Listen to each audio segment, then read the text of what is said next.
Hi everybody from VMUSA. We're here to enjoy the evening for Dick Monroe's Memorial Dinner. Hope everybody has a good time. Have fun. Just have fun. That has to be. I don't remember it being part of it.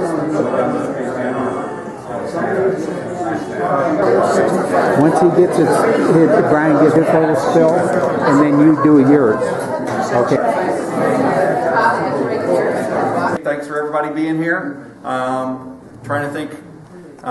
We want to go through just a couple things, nothing serious, but we actually had 56 people sign up for tonight. I was just looking, there's like 4 people not here yet. Good evening. First of all, this is something Dick wanted. He loved this club so much that one of his wishes was that we'd all get together. He didn't want a fancy funeral, and he swore by that. He wanted to be buried in his blue jeans and his blue sweatshirt and his cap. And we abided by that all the way. Everything that has transpired has all been in, things that he had told us prior to his death. And incidentally, Dick died a peaceful death. We had hospice and he wanted to go home. We brought him home, back to his home, and had nurses 24 hours a day with him and the hospice people. So at the end he couldn't talk, but I could tell he recognized me because he'd squeeze my hand every once in a while. Other than that, he was quite a guy. Over on the table there's a lot of memorabilia about him. He dined at the White House at Christmas time in Clinton's administration. Helen Thomas, the news correspondent, she was a real good friend of Dick's and invited him to go with him. And some of the stuff that's on that table is from Helen Thomas. Other than the fact that he loved everybody and he'd drop whatever he was doing and take up arms and help anybody that asked him, even a stranger. He built an engine for a stranger, as a matter of fact. I'm going to invite my brother Jim up now and let him do a presentation here that we, in Dick's name. We asked the founding members if we could start a Dick Monroe Memorial Trophy. This trophy will be passed to the outstanding member that has showed in the year how much they have done for the club. The 14 founders will make a selection of people, and me, Ed, and Larry will get together and choose one of them. It'll be a rotating trophy. We've taken it upon ourselves to start it off this year because we've almost had a year now of the club's existence. This trophy represents Dick. It's got Dick on the front of it with Gordon Beer, who was the designer of the cord. His dragster that he raced against guys like Connie Coletta in the 60s and the 50s. Of course, an American flag. This guy was such a patriot, it was unbelievable. And on the back, his membership card from Vintage Motors of USA, and his his Auburn cord badge. And of course, it's got a cord on top. And this year, we would like it to go to Brian for the work that you have done. Go up there, Brian. Go up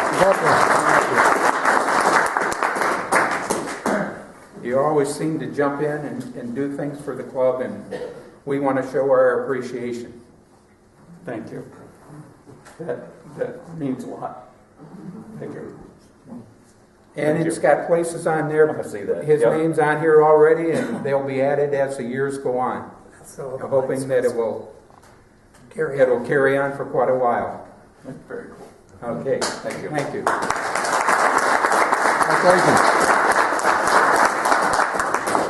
There's one more thing that I'd like to do. Hank, would you come up here?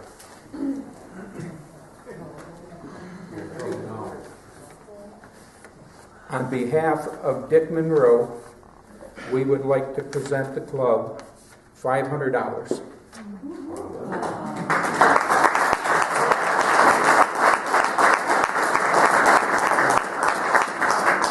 We accept this with honor, believe me. Thank you. One of the things that Dick said before he passed, he says, take my friends out to dinner on me. Tonight's dinner's on Dick Monroe. I hope you enjoy it.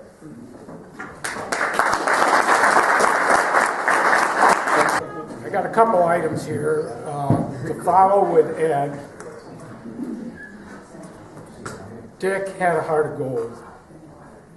I built a little car for my grandkids. A couple pictures up here you can look at later. It's called a kind of an orange crepe soapbox derby car.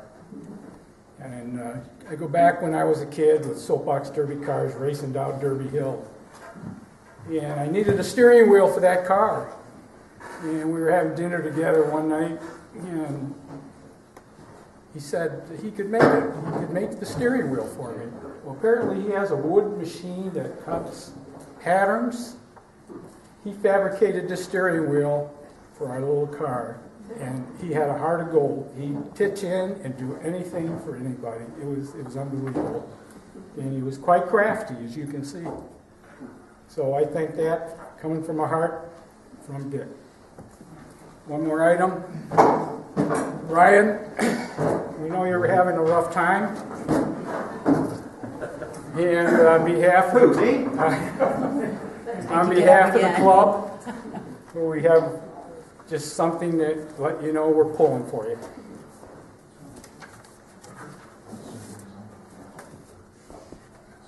Special person doesn't mean I'm supposed to.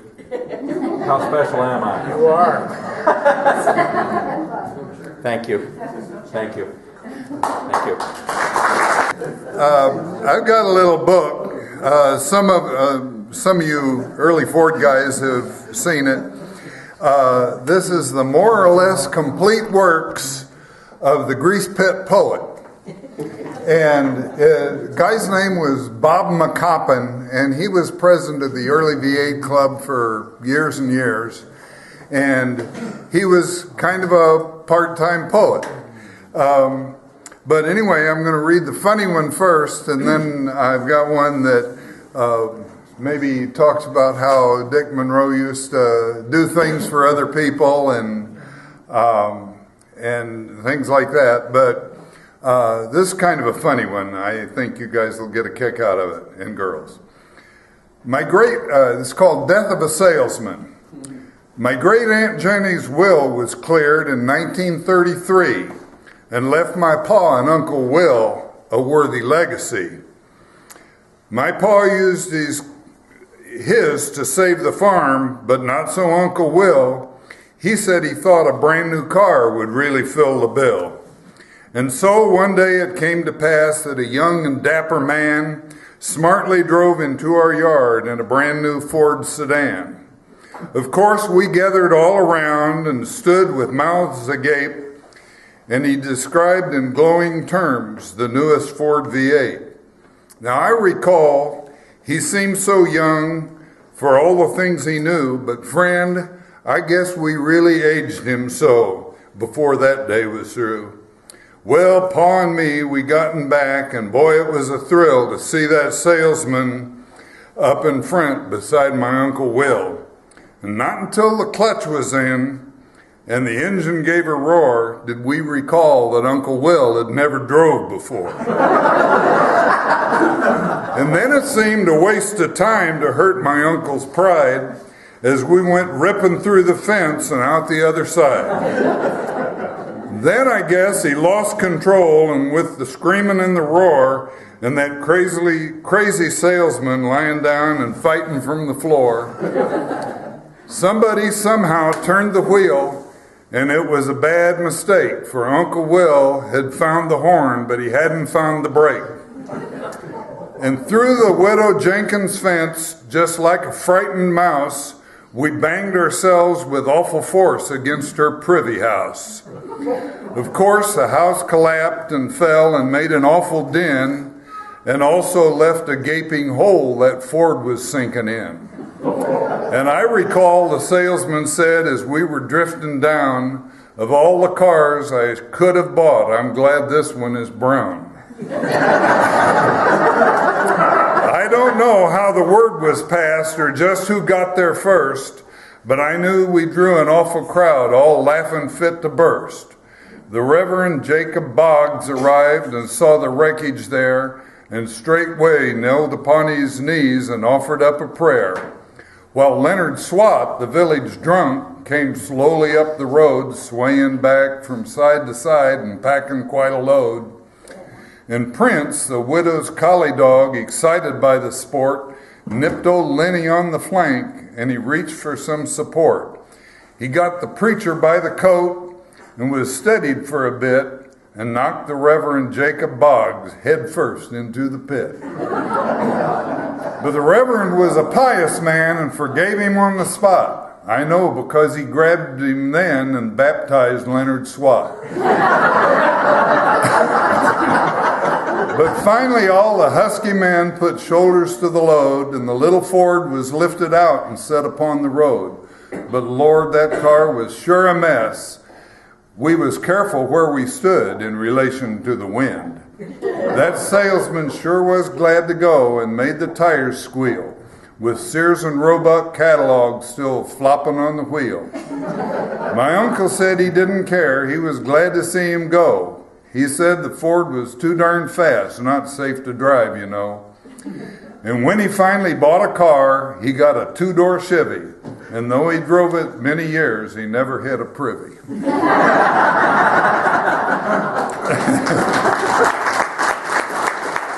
The title of this one is The Dog, and it reminds me of kind of how Dick, well, of course, he was nuts about his 34 Ford Roadster.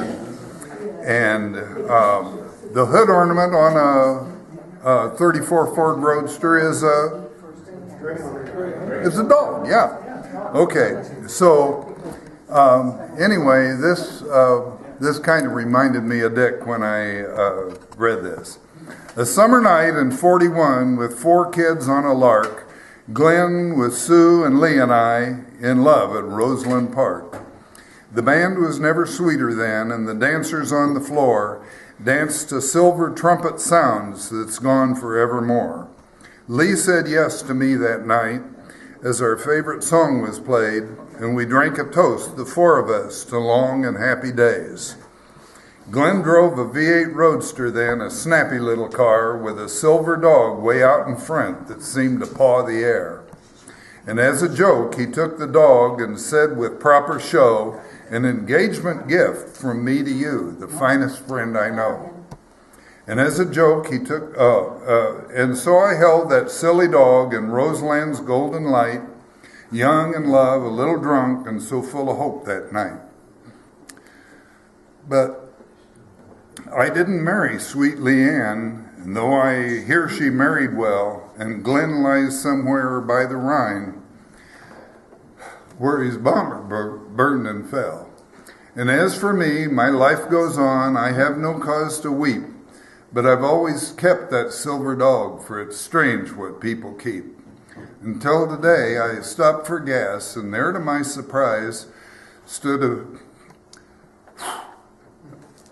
a V8 Roadster, just like Glenn's, a sight for these old eyes. A nice young fellow with his girl stood proudly by the Ford and told me of the V8 Club, which have such cars restored. So then I did a funny thing that I don't understand. I ran and got my silver dog and placed it in his hand. And friend, you never would believe the look upon his face as he proudly took that silly dog and set it up in place. So now my dog is home again, perched proudly on the hood, and for some crazy reason now, I sure am feeling good.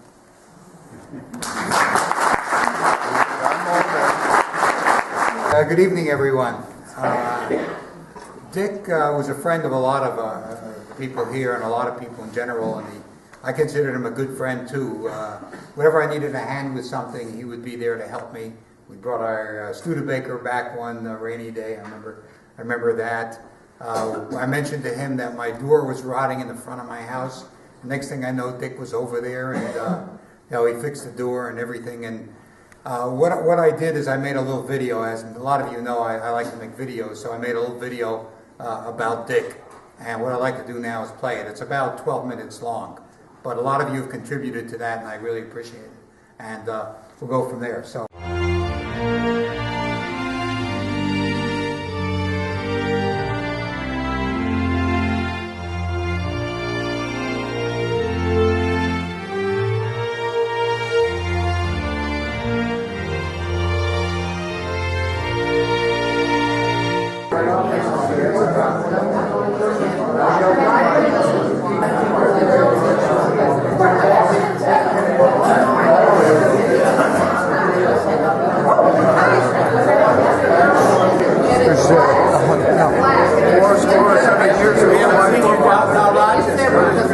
Did you guys see that?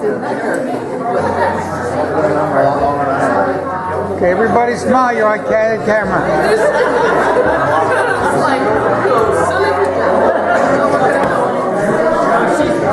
Food's excellent, Steve. Camaraderie, everything we need. All right. Steve, you did a great job on the video. Thank you. Really did. That was great. I'm going to put it on YouTube.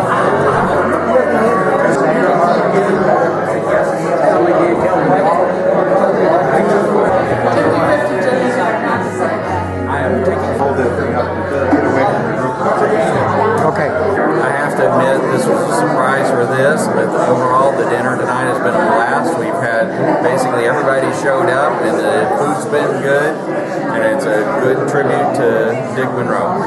I'll ditto his comments exactly. It's a very good tribute to Dick Monroe. Absolutely. Grand cake cutting.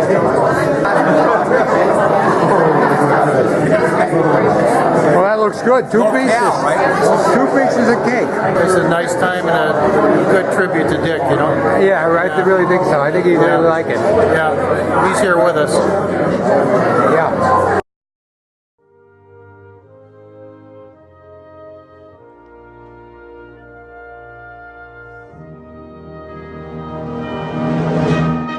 I pledge allegiance to the flag of the United States of America and to the republic for which it stands, one nation, under God, indivisible, with liberty and justice for all.